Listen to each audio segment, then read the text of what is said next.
Claire often told herself she lived a normal life. A small house tucked into a quiet neighborhood, the kind where hedges were trimmed, and the hum of lawnmowers signaled the start of each weekend. Neighbors waved, smiled, and carried on with their own predictable routines. To anyone looking in, her life seemed just as polished, just as ordinary. But for Claire, ordinariness had a weight. Michael, her husband of 6 years, carried himself with the ease of someone who knew exactly what others expected of him. At gatherings, he charmed colleagues with stories about business deals, and at home, he brought her flowers without explanation. Yet behind every gesture lay something rehearsed, deliberate, like his smile stretched perfectly across his lips, never too wide, never too brief. She used to find comfort in that smile. Now, it unsettled her. "Why do you always look at me like that?" Michael asked one evening, his tone gentle but edged with accusation. "I don't know what you mean," she answered quickly, smoothing the hem of her dress, eyes on the floor. "You stare as if I've done something wrong." Claire forced a small laugh. "Maybe I'm just tired." Michael leaned closer, brushing her cheek with his hand. The gesture was tender, but Claire felt herself stiffen. His touch was warm, but her skin crawled with an unspoken warning. She sat at the window after he left the room, her fingers curled around the curtain. Outside, the street lay still, washed in the amber glow of street lamps. Families inside their homes laughed at sitcoms, children ran through hallways, and the world went on as if nothing here was amiss. Yet Claire felt something pressing against her chest, something silent and unseen.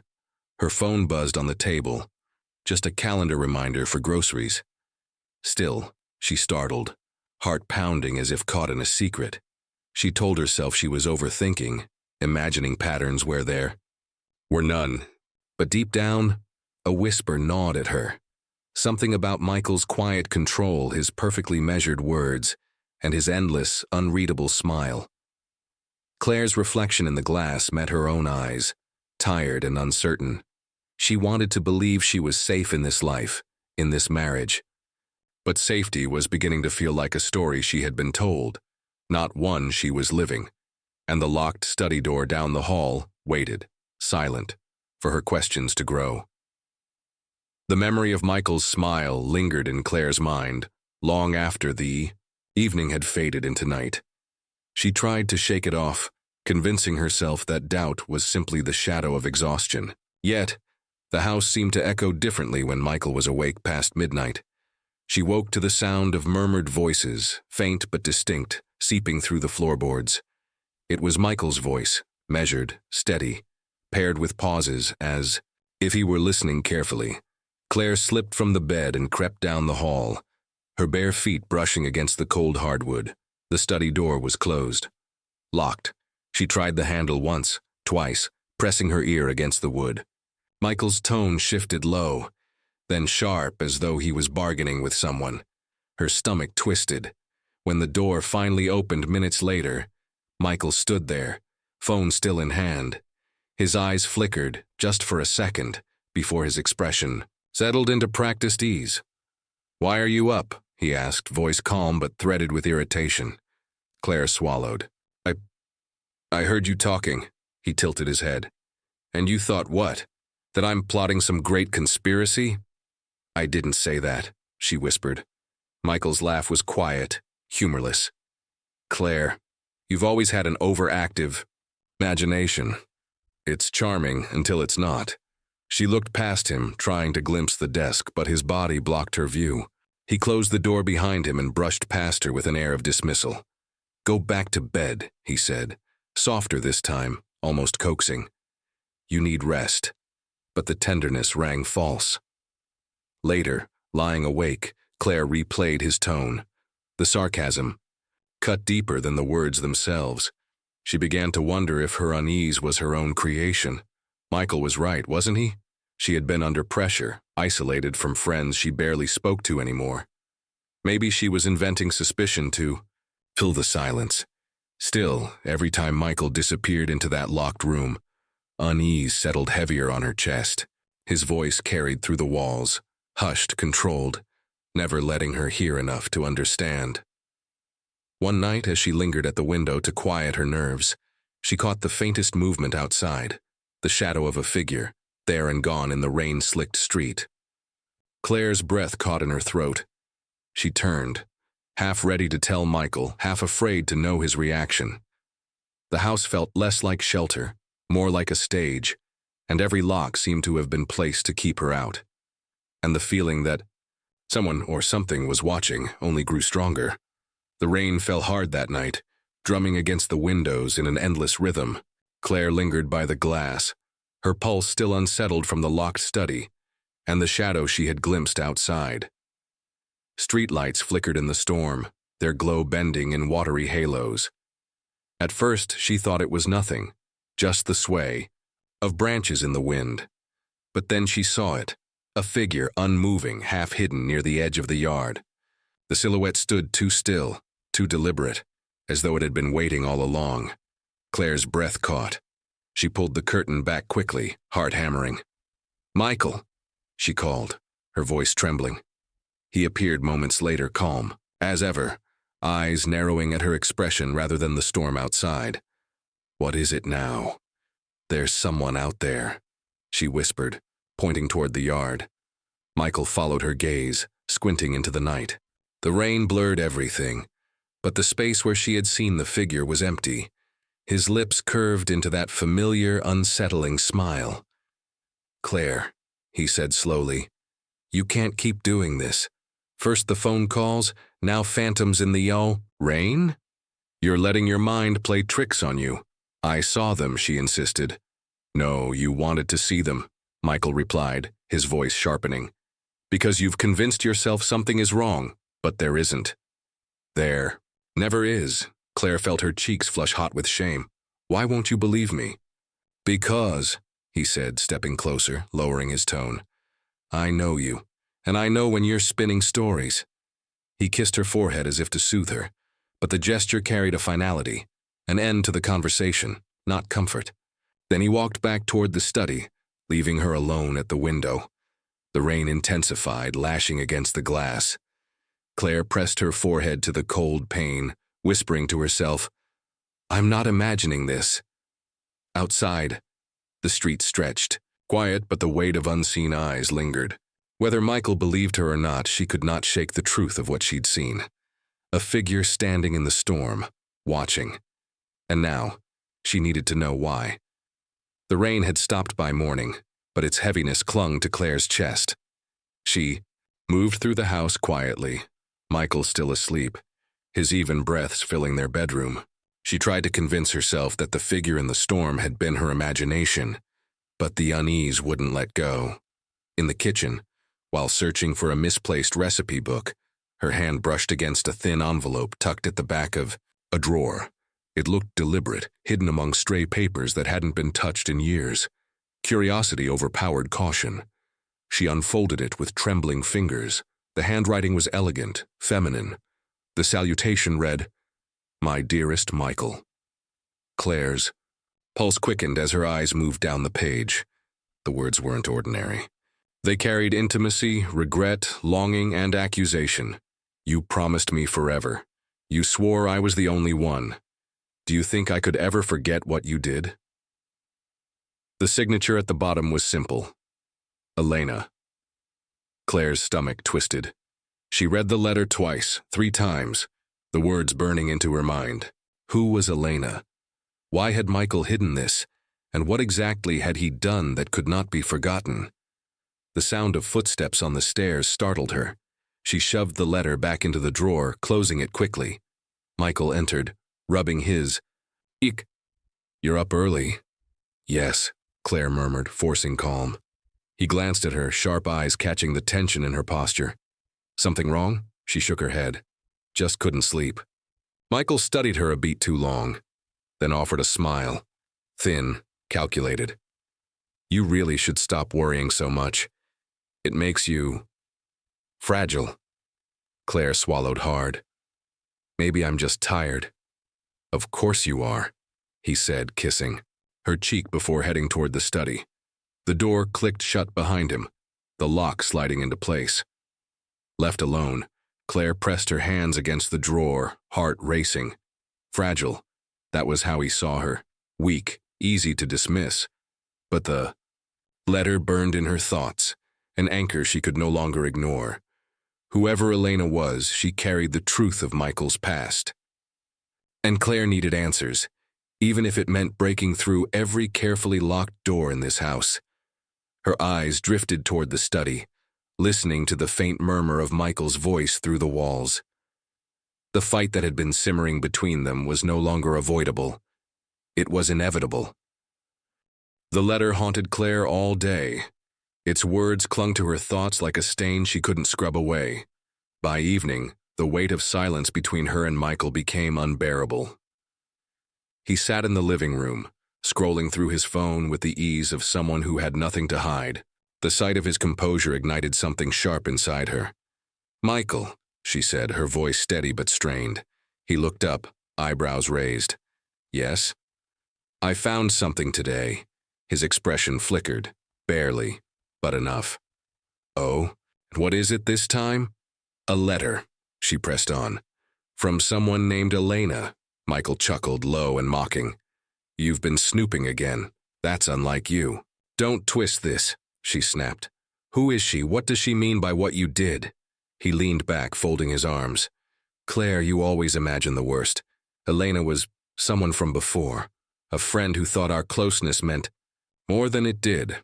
That's all. The explanation was too clean, too rehearsed." "That's not what the letter said," Claire whispered. Michael's eyes hardened. "And now you're an expert on interpreting words that weren't even meant." "For you?"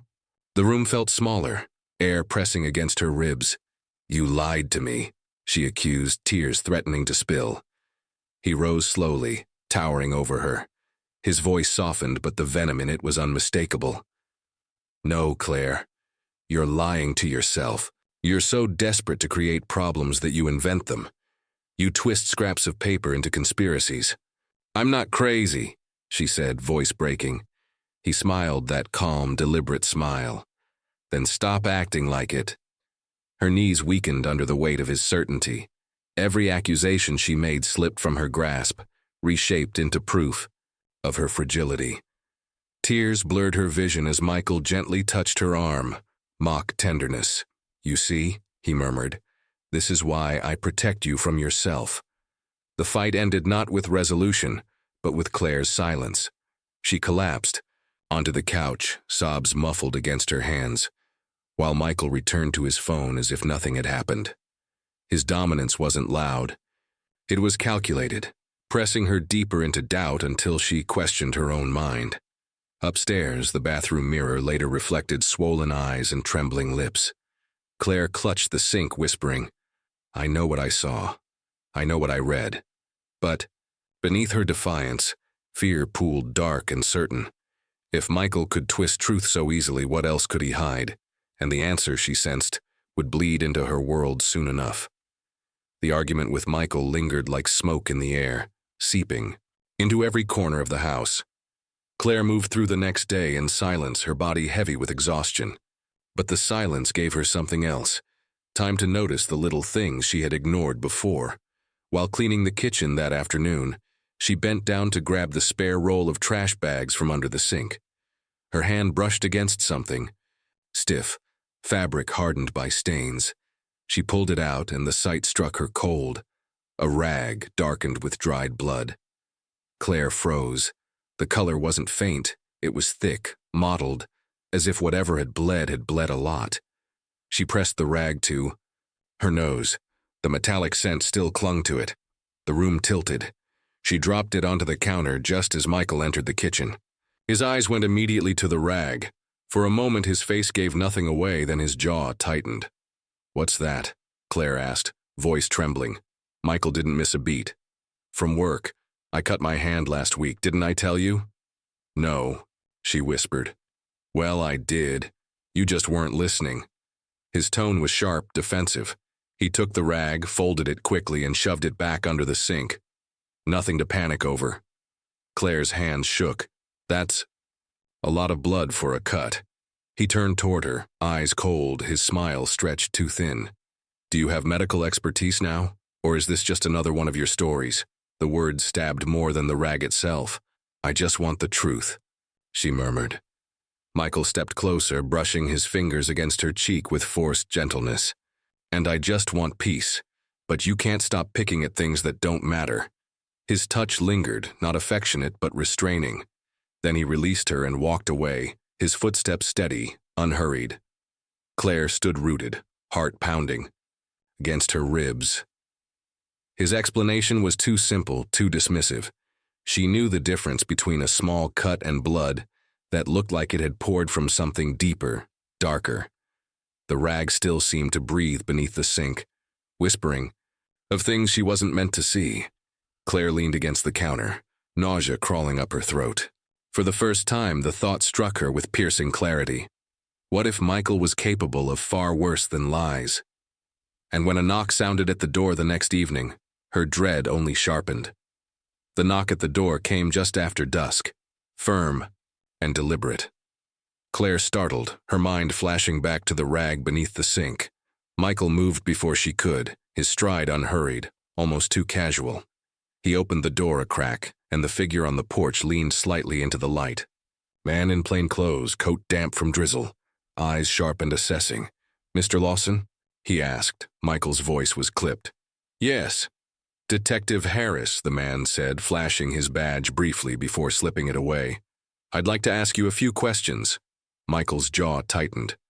"About what?" "There's been a missing person report, a woman named Elena." The name cut through Claire like ice. She stood frozen in the hallway, unseen but listening. Michael's smile appeared, thin, polished. "I don't see how I could help you." "Records show." "You were acquainted," Harris replied. "Neighbors mentioned seeing her near here a few weeks back." Michael's tone sharpened. "People see all sorts of things they don't understand." Claire stepped closer, her voice breaking the tense air. "Is she all right?" Harris turned. His gaze to her, his expression softening. "We don't know yet, ma'am. That's why we're asking questions." Michael shot her a look, warning disguised as patience. "Detective, I have nothing more to say. My wife is easily rattled. I'd rather not upset her with speculation." The dismissal stung. Harris studied Michael, then Claire, his eyes lingering on her as though he saw what words couldn't reveal. He slid a card from his pocket and set it quietly on the porch railing. "If you remember anything, Mrs. Lawson," he said gently, "give me a call." "Be careful." Michael shut the door with a force that rattled the frame. "What did you tell him?" he demanded, turning on Claire. "Nothing," she whispered. "You nearly did." His voice was low, dangerous. "Don't let outsiders fill your head with nonsense. They thrive on fear." Claire nodded quickly, though her heart thundered. Michael brushed past her into the study, locking the door behind him. She stood in the quiet hall, staring at the detective's card still pressed in her hand. The ink blurred slightly under the sweat of her palm. "Be careful." The words echoed, louder than Michael's threats, louder than the storm outside. And that night the cellar door called to her, heavy and silent, daring her to learn the truth Michael worked so hard to bury. The detective's card burned in Claire's pocket long after Harris had gone. Michael avoided her that evening, locking himself in the study with only the low murmur of his voice seeping through the walls. Claire sat alone in the dim kitchen, fingers tapping against the table, her pulse too loud to ignore. The cellar door loomed at the far end of the hall. Normally, she avoided it. The smell of damp wood, the shadows stretching long. Tonight, it seemed to pull her forward. With Michael occupied, she gripped the handle and descended into the stale air. The steps creaked beneath her weight. A single bulb flickered weakly overhead, barely cutting the darkness. Dust floated in thin beams and the dampness clung to her skin. Boxes lined the walls, stacked neatly, too neatly, as if curated. She crouched beside one, prying the lid open. Inside lay ordinary objects, old books, folded clothes. But beneath them something glinted. She pulled it out, a small gold earring, delicate, unfamiliar. Her breath hitched. Another box revealed photographs, women, smiling, unaware their images, had been taken from angles that felt intrusive, stolen. Some were recent, others older, corners worn as if handled too often.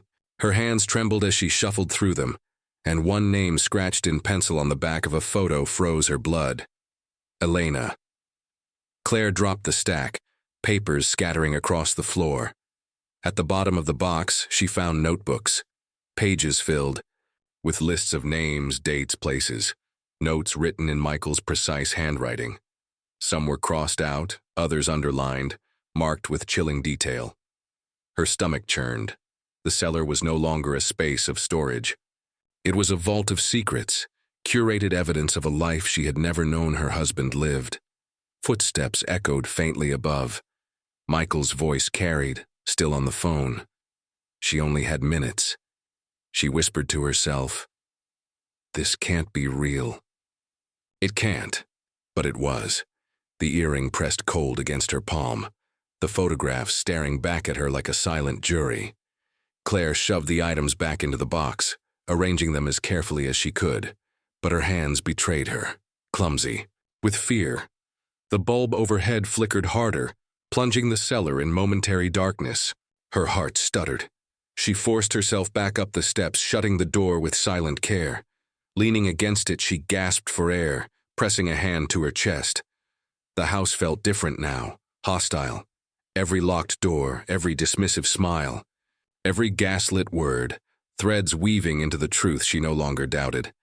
Michael was hiding something far darker than lies or betrayals. She clutched the detective's card in her pocket, her only anchor. Upstairs, the study door clicked open. Michael's footsteps approached, steady, unhurried. Claire straightened quickly, wiping her hands on her dress, forcing her breath to steady. If he knew where she had been, she wouldn't leave the cellar alive. Claire tried to steady her breathing as Michael's footsteps approached. She had only just shut the cellar door, her palms damp with sweat, when he appeared at the end of the hallway. His expression was unreadable, but his eyes lingered on her longer than usual. "What are you doing down here?" he asked, voice calm, almost gentle. She forced a smile. "I thought I heard something, the wind, maybe." Michael's lips curved into that unsettling grin. "Funny. You've been hearing a lot of things lately. Figures in the rain, voices. The night, noises in the cellar." He stepped closer, his gaze pinning her in place. "You're curious, aren't you, Claire?" Her throat tightened. "I just wanted to understand." He tilted his head, studying her like an insect beneath. "Glass. And what exactly did you find?" Her mind raced. If she lied, he might know. If she told the truth, she was already dead. "Nothing," she whispered. Michael leaned forward, his breath brushing her ear. "Nothing" would have been the smart answer. "But I don't think you're being smart." She flinched, tears threatening. "Why are you doing this?" For the first time, his mask cracked. A flicker of something darker bled through. Resentment, calculation. "Because I can't have you turning this house into a crime scene. You saw things you weren't meant to. And now..." He paused, brushing her hair back from her face with a touch that felt like possession. "Now you're part of it." Claire's knees weakened. "Michael, please," he cut her off, his tone hardening. "No more lies between us, no police, no confessions.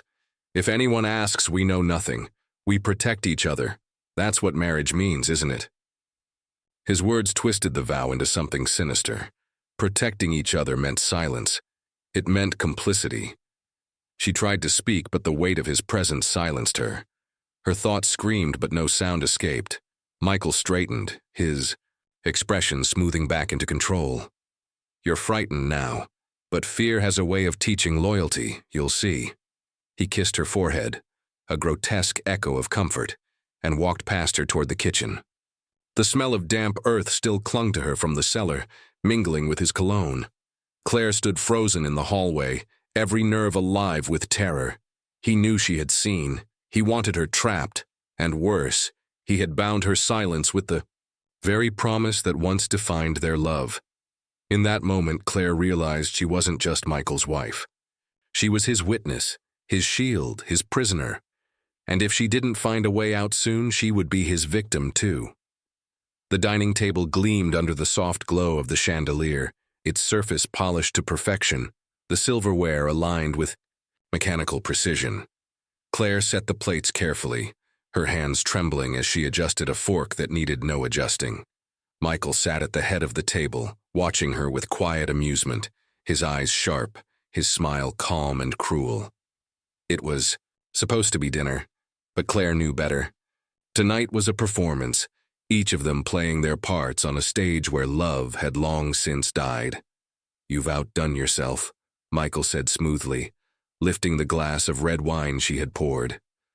"A meal like this almost makes me forget how restless you've been." Her throat tightened. "I just wanted us to have a quiet night," he chuckled, swirling the wine. "Quiet. That's a word you're still learning, Claire. Quiet wives make the best marriages." The barb struck deep, but she forced her expression neutral. Her heart pounded against her ribs, loud enough she feared he might hear it. Underneath the table, her fingers pressed into her knees until her nails left crescents in her skin. "Why are you doing this to me?" she whispered, unable to hold back. Michael leaned forward, his gaze sharp. "Doing what? Protecting us? Protecting you? You've always been fragile, Claire. You'd fall apart without me keeping the world at bay." The wineglass caught the light as he raised it. Claire's stomach twisted. In the kitchen, hidden beneath layers of fear, she had slipped a measure of powder into his drink. The decision had felt unreal, like watching someone else's hands move. Now, as he tilted the glass toward his lips, she nearly screamed. But he paused, eyes never leaving her face. "Funny," he murmured. "You seem nervous tonight. Something on your conscience?" Her breath caught. "No, just tired." Michael smirked and drank deeply. The sound of the glass touching the table rang through the room like a verdict. Claire stared at him, her mind torn between relief and horror. Had she just saved herself, or damned herself? He dabbed at his mouth with a napkin, then leaned back, eyes glinting. "You'll learn, Claire. Fear is a lesson, and you're a very good student." Her pulse roared in her ears. Every second stretched into eternity as she waited. Waited for his body to betray him, for proof that her desperate gamble had worked. But Michael only smiled, calm and unyielding, as though nothing in the world could touch him. Claire's trembling. Hand reached for her own glass, but she could not drink. All she could do was watch, pray, and dread what came next. The room was cold, stripped of comfort. Pale walls hummed beneath fluorescent lights, and the air smelled faintly of disinfectant and metal. Claire sat at the narrow table, hands folded in front of her, trembling despite her efforts to appear composed. Her reflection in the two-way mirror stared back. Pale skin, hollow eyes, lips pressed tight as though holding in truths too dangerous to speak. A tape recorder clicked on. Detective Harris entered, his coat damp from rain, his eyes fixed on her. He set a folder down on the table but didn't open it. Instead, he studied her in silence as if waiting for her to break. "Claire," he said at last, voice steady. "We need clarity. Start from the beginning. What happened at dinner?" Her throat tightened. Images flashed unbidden. The clink of a glass, Michael's smile, the way her own hands shook as she slid the wine across the table. She swallowed hard. "We argued," she whispered. Harris leaned forward. "And after the argument?" "I don't remember," she said quickly. "Don't remember, or don't want to say." His tone was sharper now. Claire's hands clenched together. The truth pressed at her lips, but fear sealed them shut. If she said too much, she was guilty. If she said too little, she was complicit. "I need you to understand," she murmured, eyes fixed on the recorder. "Michael wasn't who you think. He wasn't who I thought he was." Harris slid a photograph from the folder toward her. Michael's face stared back, calm, composed, as though even in stillness he could smother her. "He's dead, isn't he?" she asked, her voice trembling. Harris didn't answer. Her chest tightened. "Or he isn't." He watched her carefully, offering no confirmation, no denial. The silence was worse than words. Claire's eyes burned with tears.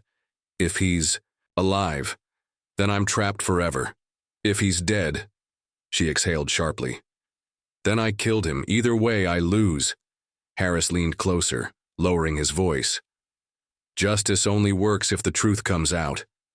What truth are you holding back? She met his gaze, the weight of years of silence and fear pressing down. Her lips parted, but no words emerged.